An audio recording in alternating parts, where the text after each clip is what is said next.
여러분, 우리 주위를 보면요, 각양각색의 신앙인들이 있습니다. 어떤 분은 참 믿음이 좋다, 어떤 분은 참 신앙이 좀 순수하다. 근데 그 각양각색의 여러 가지 신앙의 태도는 있을 수 있겠으나 그 신앙의 모습이 제일 중요한 것은 꾸준함이 아닐까요?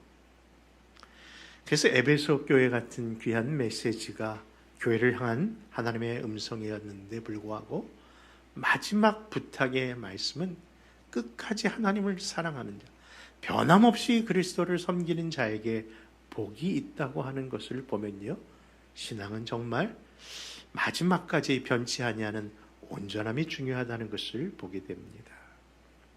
사랑하는 성도 여러분, 오늘 말씀을 드리기 전에 우리 사랑하는 성도들은 그런 변함없는 믿음의 소유자가 되시기를 주님의 이름으로 부탁드립니다.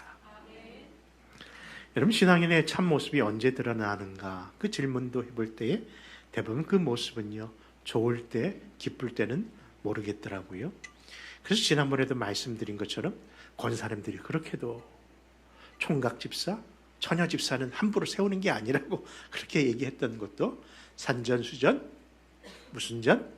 공준전까지 겪어본 사람들만이 진짜 직분다운 사람이라고 하면서 그래도 결혼은 하고 신앙생활을 좀 해본 사람을 직분을 줘야 한다는 이야기가 늘 생각이 납니다. 그렇습니다. 신앙인의 참모습은요, 좋을 때, 기쁠 때가 아니라 언제요? 환난과 어려움과 고통과 위기의 순간에 진짜 그 내면이 드러난다는 것이죠. 그런 의미에서 옆 사람 한번 볼까요? 이 사람은 어떤가? 여러분, 대부분 위기와 환난과 어려움이 오면요, 대부분 그 문제를 대하는 태도는 이런 것 같습니다. 그냥 피해버리자. 그렇죠? 뭐가 무서워서 뭐 피하냐? 하면서 피하는 모습도 있고요. 또 어떤 사람은 몰라, 나 그냥 간섭 안 해 하면서 그 일에 대해서 숨어버리는 사람도 있습니다. 또 어떤 사람은요, 그 원인을 이렇게 보다가 그 모든 것들을 결국 자기 문제가 아니라 남 탓으로 그 문제를 해결하면서 그것을 해결하는 사람도 있더라고요. 여러분, 어떤 분이 그런 얘기를 하는데 확 와닿습니다. 비겁하게 신앙생활하지 말라고.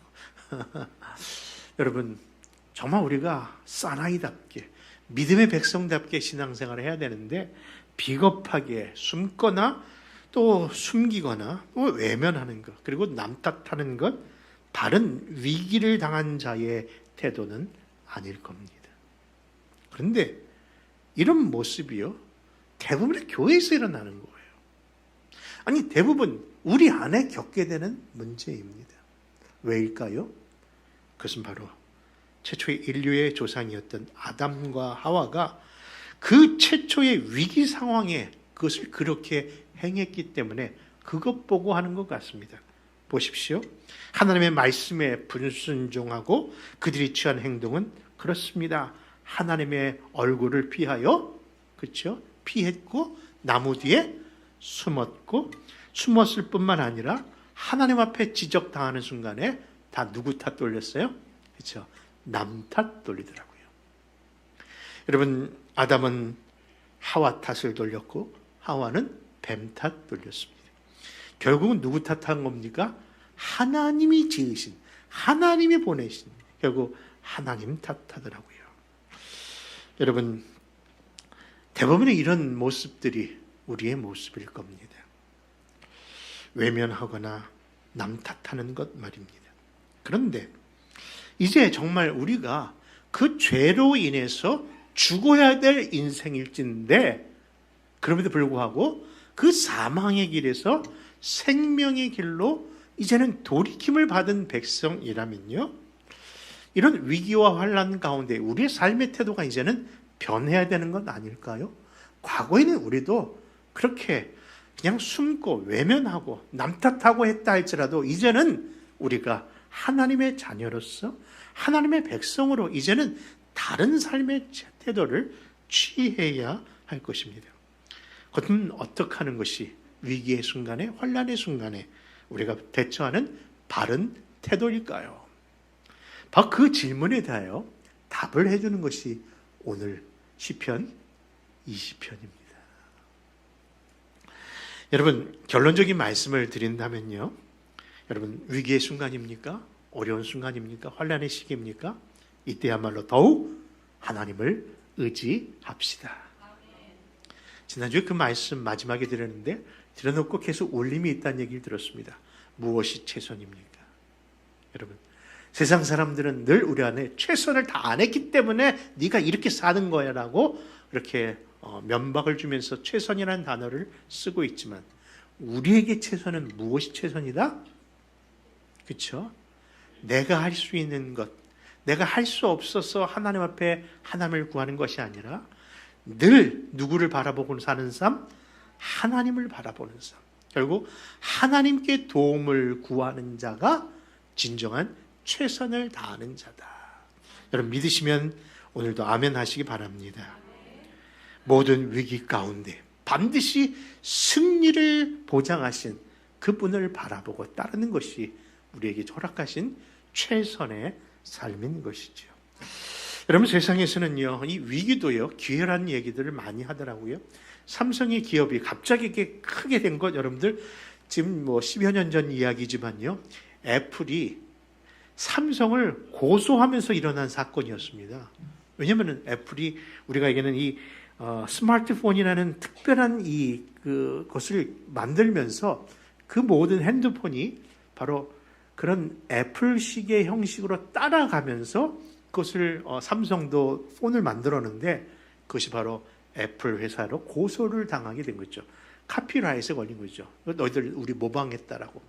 근데 그걸로 해서 큰 법적 싸움을 했고 손해배상을 많이 하게 되었습니다. 근데 여러분, 그거 아십니까? 그런 위기가 일어났을 때 삼성이 무너질 줄 알았어요. 근데 도리어 그것이 광고 효과가 돼갖고요, 삼성이라는 것을 알리는 계기가 되어서 말 그대로 위기가 기회가 된 거예요. 여러분, 삶의 현장에 위기가 기회가 된다는 것은 이런 긍정적인 이유가 있다는 것이죠. 그렇다면 여러분, 우리 그리스도인들이 생각하는 위기가 기회라고 하는 것도 그런 의미에서 긍정적인 삶을 요구하는 것일까요? 여러분, 결코 아니라고 생각합니다. 우리는요, 이 위기와 환난 가운데 이것이 기회라고 얘기하는 것은요, 그런 요행이나 어떤 일의 결과로서가 아니라 반드시 하나님의 약속이 우리 안에 있기 때문에 그것이 아멘인 줄 믿는 겁니다. 여러분 보십시오. 하나님의 섭리 가운데, 하나님의 인도 가운데, 하나님의 역사 가운데 우리는 죽은 자도 살리시는 하나님을 믿기에 어떠한 형편에 있다 할지라도요, 반드시 하나님은 우리에게 승리의 깃발을 꽂아주실 줄 믿습니다. 그 확신이 십자가고 그 확신이 바로 부활이 아닙니까? 여러분, 하나님은요, 섭리 가운데, 역사 가운데 새로운 길을 여실 겁니다.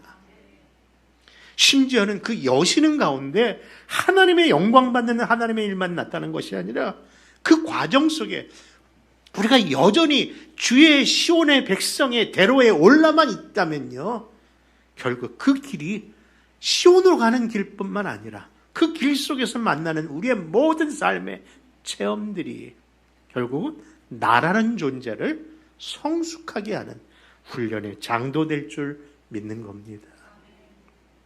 여러분, 그 대표적인 경험을 한 자가 누구냐고 묻는다면 서슴없이 요셉이 생각날 겁니다.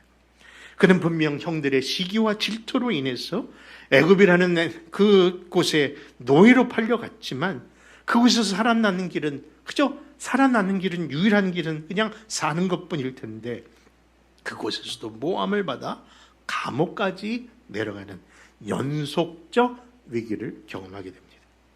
그런데 훗날 그 위기로 점철된 시간들이 흐른 후에 그가 결국은 그 일이 내 사랑하는 가족들을 구원하고자 하시는 하나님의 특별한 섭리와 역사가 있었음을 깨달으면서 그 창세기 50장에서 이런 고백을 하고 있답니다. 우리 같이 한번 창세기 50장 20절에 21절의 말씀을 한번 같이 찾아 읽습니다. 시작. 당신들은 나를 해하려 하였으나 하나님은 그것을 선으로 바꾸사 오늘과 같이 많은 백성의 생명을 구원하게 하시려 하셨나니 당신들은 두려워하지 마소서. 내가 당신들과 당신의 자녀를 기르리이다 하고 그들을 간곡한 말로 위로하였더라. 여러분, 성경에 나오는 인물 가운데 요셉만이 아니라 여러분 에스더도 그런 것 아닐까요? 여러분 에스더서를 보면요, 이스라엘 백성들이 페르시아의 그 제국 안에 흩어져 살면서 정말 어려운 시간을 보냅니다. 그런데 가뜩이나 하만이라는 악한 관리가 들어서면서 유다 민족을 다 말살시키려고 하는 겁니다. 그로 인해서 이스라엘 백성들 말 그대로 큰 위기에 봉착한 것이죠. 그런데 그 당시에 바로 그 왕후가 되었던 에스더가 그의 삼촌 모르드게를 통해서 다음과 같은 이야기를 듣습니다. 황후여, 너가 황후 자리에 이른 것이 이때를 위함이 아닐까 합니다. 여러분, 지금 내가 이 자리에 있는 것이 정말 하나님의 나라를 위하여 쓰임받는 계기가 될 수 있다는 것을 깨닫게 된 것이죠. 결국 위기 가운데 기회를 보게 된 것이죠. 결국 하나님의 특별한 섭리로 하나님께 나아가겠다는 그 믿음의 고백과 함께 그 에스더가 기도한 후 뭐라고 고백했는지 우리 혹시 기억하십니까? 그것이 바로 내가 금식한 후에 내가 왕에게 나아가리니 죽으면 다 아시는군요. 여러분 그렇습니다. 여러분 그 결과가 어떻게 나타난지 더 이상 말씀을 드리지 않아도 다 아실 겁니다. 이처럼 우주 만물을 창조하시고 우리가 아들 아버지라고 부르는 그분을 내 안에 모신 그런 성도라면 우리 삶 속에 일어나는 어려움, 고난, 위기 순간에 우리가 생각해야 될 것은 지금 나가 망하게 되거나 내가 정말 모든 것을 포기하는 상태의 절망의 단계가 아니라 그 안에도 여러분 소망이 있음을 믿으시기 바랍니다. 왜냐하면 그 소망은요, 내가 바라는 어떤 긍정적인 사고로 일어나는 것이 아니라 이미 말씀드린 것처럼 우리에게 허락하신 하나님의 약속의 말씀을 우리 안에 있기 때문인 것입니다. 그러므로 여러분들 우리 안에 일어나는 모든 어려운 순간에도요, 이 무대가 결국 하나님이 역사하실 거룩한 현장임을 기억하시기를 바랍니다. 또한 우리가 기억해야 될 뭘까요? 이미 말씀드린 것처럼 결국 나를 훈련케 하고자 하시는 하나님의 특별한 시간이다. 주일학교 아이들을 가르치는 선생님들이 늘 고백하는 이야기가 있습니다. 아이들을 보면요, 누가 보이냐면요, 부모가 보인대요. 여러분들 애들 잘 씻겨 보내십시오. 애들 잘 관리해서 보내십시오. 아이들이 행동하는 말, 아이들이 행동하는 그 모습, 그냥 그 부모의 모습이 나오는 거라고 해도 과언이 아닙니다. 그러니 엄밀히 본다면 문제의 아가 있는 것이 아니라 문제의 다들 또 그것도 아시는군요. 그렇기 때문에 여러분들 하나님이 지금 나에게 이런 어려움이 오는 것은요, 다른 사람을 훈련하는 것이 아니라 나를 훈련한다는 것을 기억하셔야 돼요. 여러분 예전에도 말씀드렸지만은 저희 집에 개 한 마리를 키워요. 근데 이 개가요 지금 10살인데도 아직도 방방거립니다. 이제는 가만 좀 있으면 좋겠는데 3년 지나면은 대부분 조용한다는데 얘는 그냥 난리입니다. 그래서 제가 이 강아지를 이제 강아지도 아니에요, 개죠. 훈련시키기 위해서 돈까지 들어오면서 트레이닝 센터를 보내면 좀 나을 것 같아서 그걸 보내는데요. 웬걸. 그 트레이닝 센터에서요, 개만 받는 게 아니라 누구도 오라고 하는지 아십니까? 나부터 오래요, 나부터. 네가 먼저 개를 다른 법을 배우라고 하더라고요. 나는 거기만 갖다 주면 다 나오는 줄 알았어요. 아니더라고요. 하나님은 지금 누구를 훈련하신다? 나를 훈련합니다. 문제의 사건, 문제의 사람이 있는 것이 아니라 지금 누구를 나를 훈련하고 하시는 하나님의 위기의 시간이 도리어 내가 다시 영적으로 바르게 서는 기회라는 것으로 기억하자는 겁니다.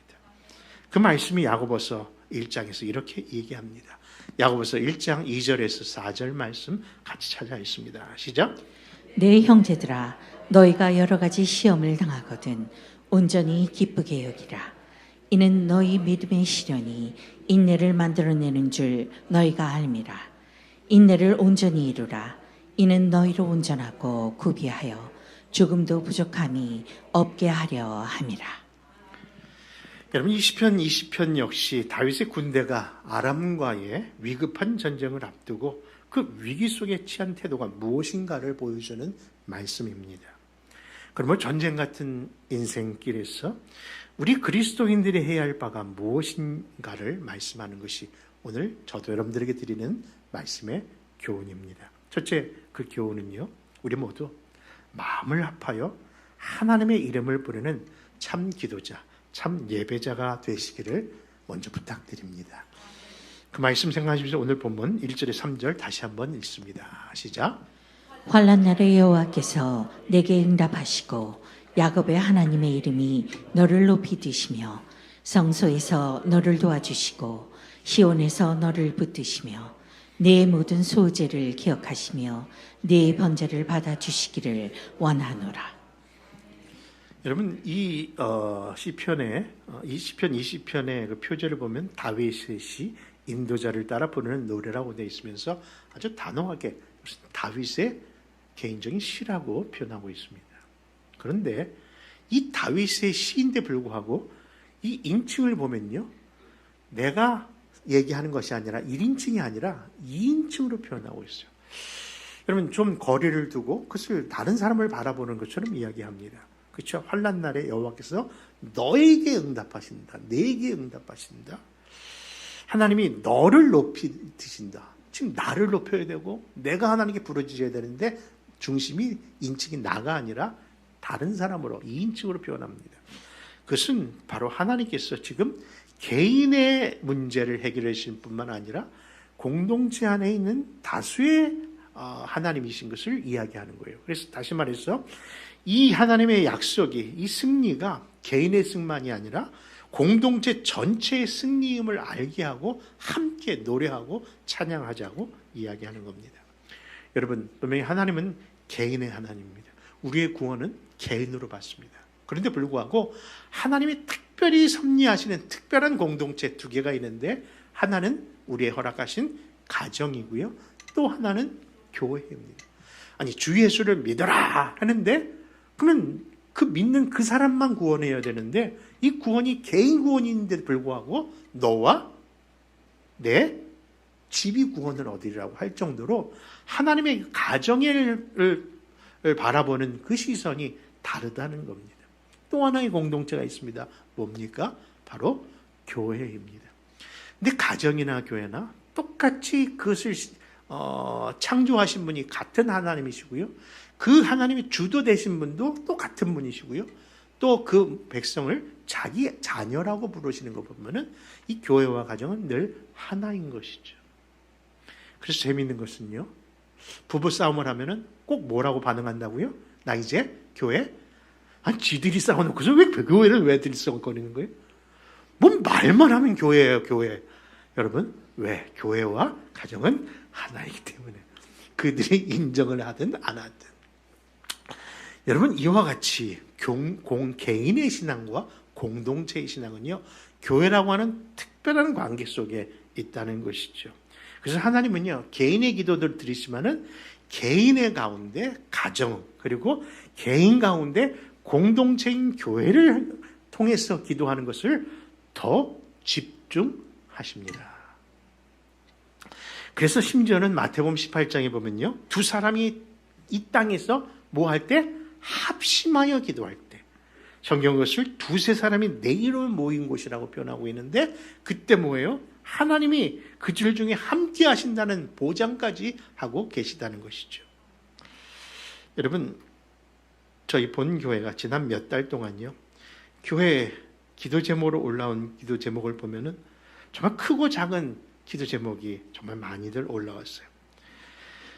어떤 분은요, 심장과 폐에 문제가 있어서 그래서 그 수술을 해야 되는데 그 수술은요, 갈비뼈를 잘라야만 그것을 볼 수 있다는 거예요. 그래서 그 어릴 때부터 태어날 때부터 잘못 묶여져 있는 그 핏줄로 인해서 그것을 절개를 해야 되는데, 그래서 다시 그걸 언타해야 되는데, 그것을 하기 위해서는요, 뒤로도 할 수 없어서 이 갈비뼈를 이렇게 잘라서 그것을 열어서 해야 되나요? 여러분들, 갈비를 자른다는 게 말이 됩니까? 근데 결국은 살기 위해서라도 그 수술을 해야 합니다라고 기도 제목이 올라왔어요. 또 어떤 분은요, 시력의 문제로 인해서 기도해 달라고, 또 안질환으로 인해서 기도 제목이 올라왔어요. 수술보다는 방사선 치료가, 그리고 키모가 더 힘들다고 하는 암 수술을 해야 한다는 정말 엄청난 기도 제목도 올라왔습니다. 근데 우리 동산 기도방에 올라온 그 기도 제목들을 봤는데, 분명히 개인의 기도 제목인데, 그 개인의 기도 제목이 교회라고 하는 공동체를 통해서 공동의 기도 제목으로 삼고 있는 거예요. 여러분, 그래서 교회가, 공동체가 함께 부르짖고 기도하다 보니까요, 분명 심장수술 환자가 뼈를 자르는 일을 하기 위해서 그날 병원에 가서 딱 수술대에 누웠는데 의사가 갑자기 뭐라고 결정을 하는 거 아니? 혹시나 해서 하면서 뼈를 자르지 아니하는 수술을 하겠노라고, 그때 그 환자에게 나도 해보지 않았는데 그렇게 해야 될 것 같다라고 그러면서 권유를 하면서 서로 사인을 하고 했다는 거예요. 그래서 여러분, 정말 놀라운 일이 벌어져 갔고요, 지금 벌써 회복하여 지난주 이 예배당에 앉아서 예배를 드렸던 그 자매가 바로 그 자매랍니다. 여러분, 암 환자는요, 정말 그 자체가 소망이 없을 만큼 정말 암울한 병명 아닙니까? 그런데 주먹보다 더 큰 암덩어리를 드러내는데, 그런데 불구하고 키모도 안 하고 방사선 치료도 안 한다는 판결까지 받고 이 자리까지 지금 앉아 계십니다. 사랑하는 성도 여러분, 그것은 분명히 교회를 통해서 하나님이 이 공동체의 기도를 얼마나 중요시 여기고 또 하나님이 역사하는가를 드러내는 증거 아닐까요? 저는 지금 내일이면 수술을 받게 되는 우리 강혜림 자매님도 우리 안에 공공적인 이 예배 안에서 사랑하는 성도들과 함께 공동의 기도 제목을 나눠드린 이유도 거기 있다고 하는 겁니다. 여러분, 그렇습니다. 공동체의 기도는요, 특별한 역사성이 있답니다. 그 사실을 야고보서는 이렇게 증거합니다. 같이 한번 읽어볼까요? 야고보서 5장 13절 15절입니다. 시작. 너희 중에 고난당한 자가 있느냐? 그는 기도할 것이요 즐거워하는 자가 있느냐? 그는 찬송할지니라. 너희 중에 병든 자가 있느냐? 그는 교회의 장로들을 청할 것이요 그들은 주의 이름으로 기름을 바르며 그를 위하여 기도할지니라. 믿음의 기도는 병든 자를 구원하리니 주께서 그를 일으키시리라. 혹시 죄를 범하였을지라도 사하심을 받으리라. 여러분, 그런 의미 안에서 다음과 같은 적용의 질문을 하나 드리고 싶습니다. 그것은 여러분은 환난 가운데 함께 기도해 줄 우리가 있습니까? 조심스럽게 저도 말씀을 이어가겠습니다. 분명히 이 자리에 앉아 계신 우리 예배하는 우리 귀한 성도들이 있습니다만, 정말 아름다운 동산 교회라고 하는 교회 명문상의 그런 교인으로서가 아니라 진짜 아름다운 동산이라는 이 공동체 안에 나도 이제 우리라는 입장 속에서 확실한 소속감을 갖고 있느냐 하는 겁니다. 요즘은요, 안나가 교인도 많고요, 묻지마 교인도 많다고 합니다. 왜냐하면 이제는 영상으로도 얼마든지 예배 드릴 수 있고 어딘지 내가 성경 공부나 좋은 말씀들을 이 온라인을 해서 다 들을 수 있기 때문에 굳이 신앙생활, 교회 생활을 안 해도 된다고 하는 사람들이 너무 많이 있습니다. 근데 여러분, 그들에게 없는 게 있습니다. 뭘까요? 바로 우리가 없습니다. 우리 말 중에 우리가 그렇게 좋은 편인 거 아시죠? 우리라는 발음상에도 좋지만요, 하나님도 우리를 우리라 불러주시면서 우리와 같이란 쓰는 하나님의 공동체, 여러분들 하나님의 하나됨을 나타내는 그 단어가 우리가 아닐까요? 그 우리 속에 하나님께서 부어주신 뜻이 있다는 겁니다. 그런데 오늘날 여러분, 개인의 신앙, 개인을 하나님께 부르지면 좋고 어느 교회를 섬긴 건 좋은데 정말 그 교회 안에 소속감을 가지고 우리로서 나의 연약함을 드러내도 될 만큼 그런 교회를 지금 섬기고 있느냐 하는 질문을 드리는 겁니다. 여러분, 내 허물이 창피할까 봐, 내가 누군가를 알까 봐, 여러분, 우리는 우리잖아요. 영적 가족이잖아요. 내 부족한 연약함이 도리어 그들에게는 우리의 기도 제목으로 알고 싸매줄 거잖아요. 우리가 가족이기 때문에. 우리가 부모가 우리를 창피하게 하겠습니까? 우리 부모가 초등학교밖에 못 나온 그런 소학교밖에 못 나온 부모라고 그 자녀가 그것을 창피 여기겠습니까? 여러분, 우리는 우리입니다. 하나님이 세우신 우리입니다. 그래서 예수님이 가르쳐준 주기도문에서도요, 여러분 뭐라고 표현합니까? 우리의 기도를, 우리의 죄를, 우리를 구원하여 달라고 우리란 단어로 기도하라고 하신 것은 공동체의 기도, 공동체라고 하는 소속감이 얼마나 중요한가를 이야기하고 있는 것이죠. 그런데 저마다 개인적으로 생각하려고 합니다. 개인으로만, 여러분, 그럼 결코 그 안에서 참된 여러분 영적 만족감은 없을 겁니다. 또 다른 교회를 찾아야겠다는 생각만 들 겁니다. 왜? 위기와 환난은요, 그 사람의 신앙을 드러내면서 결국 또 떠나가는 신앙의 표현밖에 없는 것이죠. 아시지 않습니까? 소속감이 없는 교회 신앙생활 얼마나 힘든가. 아무리 큰 교회 몇천 명이 모이는 교회 가서 귀한 찬양대와 교육부가 잘 돼 있고 건물이 좋아도요, 거기 안에 우리가 아니었다면, 나도 소속되는 것이 아니면요, 정말 아무 유익이 없고 힘을 못 받고 온다는 것. 그런 의미에서 사랑하는 성도 여러분, 부탁드립니다. 확실한 소속감을 이제는 뿌리 내려주시기를 바랍니다.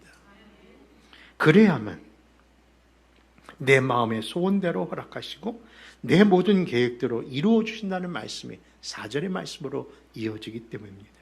왜 하나님께서 성소에서 너를 도와주시고 시온에서 너를 붙드신다는 말씀이 무엇이겠습니까? 구약의 교회라고 하는 공동체를 통해서 도와주시고 공동체의 그 반열에 따라 너를 붙드신다고 하신 말씀이 이 시편의 말씀에 우리에게 주시는 교훈인 겁니다. 그러므로 사랑하는 성도 여러분, 확신 가운데 영적 공동체 안에 좀 신앙의 뿌리를 내리시는 여러분 되어주시기를 부탁드립니다. 두 번째로 하나님의 이름의 깃발을 높이 드십시다. 5절 말씀 같이 읽습니다. 아시죠? 우리가 너의 승리로 말미암아 개가를 부리며 우리 하나님의 이름으로 우리의 깃발을 세우리니 여호와께서 내 모든 기도를 이루어 주시기를 원하노라. 여러분, 시편 20편은요, 이미 말씀드린 것처럼 전쟁을 앞둔 왕과 신하들이 출정식을 하면서 있는 성경 내용이라고 합니다. 그렇다면 지금 이 시의 배경 속에 있는 그 전쟁은 어떤 전쟁을 이야기하는 것일까요? 학자들은 이 시의 배경을요, 사무엘하 10장이라고 합니다. 그때 보니까 암몬과 아랍 연합군이 이 이스라엘을 찾아와 침공하면서 그들을 전쟁을 거는 겁니다. 여러분, 구속사적으로 보면요, 이 암몬이라고 하는 그 족속은요, 이스라엘 백성과 아주 철천지 원수의 관계는 안 될 만큼 영원한 분리된 그런 족속입니다. 그런데 의아스럽게도 다윗이 그들에게 손을 먼저 뻘칩니다. 어떻게 해요? 암몬 자손의 왕이 죽었다는 이야기를 듣고 그 아들 한온에게 화친을 청하는 마음으로 사절단을 보냅니다. 내 예전에 네 부모에게 내가 은총을 받았는데 하면서 화친을 청한 겁니다. 그것이 잘했는지 못한 일인지는 제가 판단할 문제는 아니지만 어쨌든 손을 벌린 것은 사실입니다. 그런데 그런 다윗의 호의에 그 한운이 그렇습니까? 라고 그렇게 화답해 줬으면 좋을 것만 도리어 그 호의를 마다하고 심지어는 그 사절단의 자들의 수염을 깎아버린 겁니다. 여러분, 우리 아랍 사람들 이렇게 지나가다가 수염 보고 함부로 이렇게 건드리면서 멋있다 하면 큰일 납니다. 이 중동 계열의 사람들은요, 그 수염을 자기의 모든 것보다 더 귀하게 여기면서 함부로 터치하거나 함부로 모아놓으면요, 그렇게 그냥 난리를 피더라고요. 그 정도로 그 남자에게, 특별히 그 당시의 사람들에게 남자의 수염은요, 자기의 모든 명예와 같은 그런 건데, 그 수염을 어떻게 했다고요? 반을 잘라버린 거예요.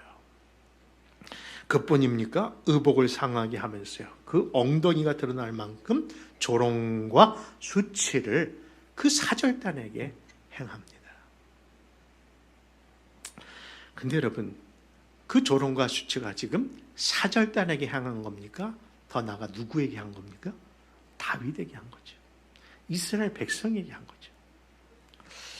사랑하는 성도들은, 만약에 여러분들이 나름대로 그래, 내가 소위를 베풀지 않고 베풀었는데 그 상대방이 나에게 돌아오는 것은 도리어 나를 무시하는 말과 무시하는 행동을 하면 여러분들은 그 순간 어떻게 반응하십니까? 나도 성경적으로 할 뿐입니다. 뭐라고요? 눈에는 눈, 이에는 그렇게 하십니까? 성경에 나와 있을 표현이지 그것은 성경이 요구하시는 태도는 아닙니다. 그것은 하무라비 법전에 나와 있는 표현인 것이지, 성경은요, 원수도 아시기는 잘 아시네. 근데 여러분, 이런 무시당하는 일을 당했을 때 정말 이거는 마음의 큰 위기일 겁니다. 아마 그런 일 겪게 되시죠.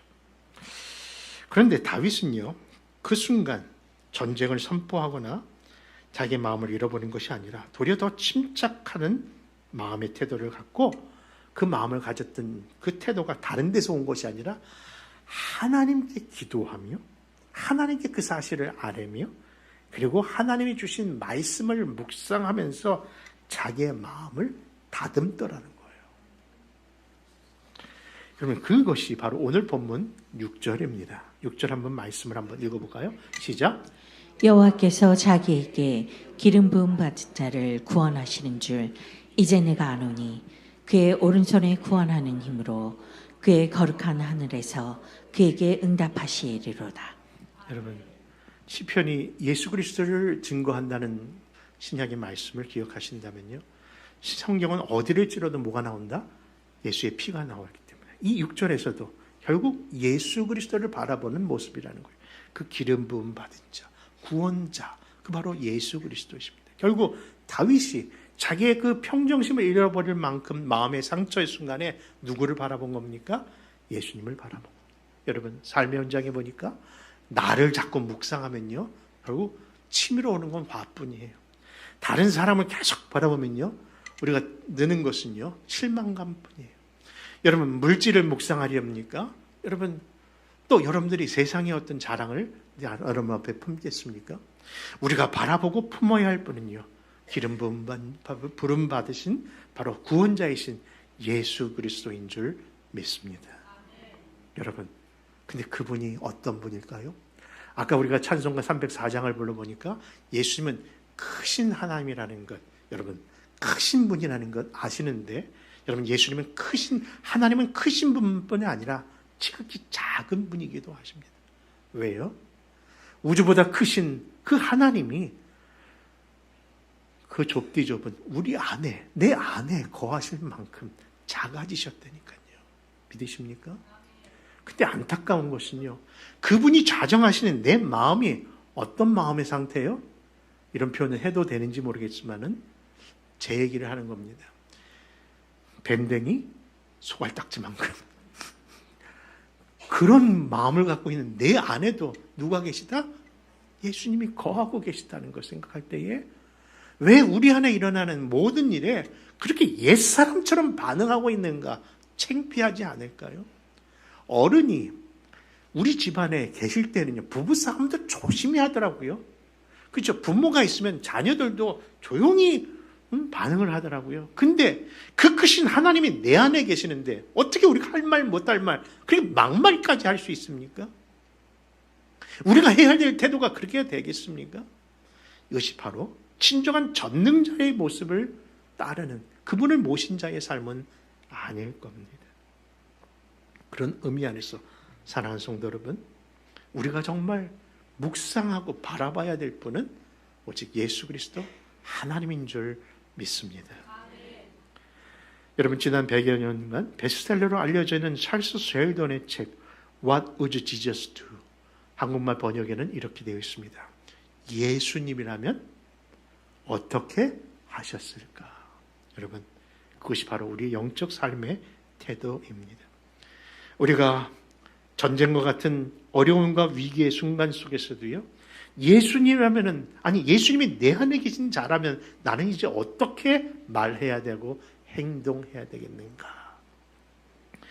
여러분, 그래서 시인은요, 이 전쟁터로 나가는 출정식에 이렇게 다음과 같이 고백하며 이 말씀을 정리합니다. 7절과 8절 같이 읽습니다. 시작. 어떤 사람은 병거, 어떤 사람은 말을 의지하나 우리는 여호와 우리 하나님의 이름을 자랑하리로다. 그들은 비틀거리며 엎드러지고 우리는 일어나 바로 서도다. 여러분, 우리가 의지할 분은 누구라고요? 예수 그리스도인 줄 믿습니다. 그러므로 사랑하는 성도 여러분, 포성 없는 전쟁터에 지금 살고 있다 할지라도요, 우리 하나님의 시온성에서 반드시 깃발을 흔들리시면서 저희와 여러분들을 향하여 다시금 이끌어 주실 하나님의 약속의 말씀, 주님을 바라보며 승리의 계가를 부르시는 믿음의 성도들 다 되시기를 주 예수의 이름으로 축원합니다.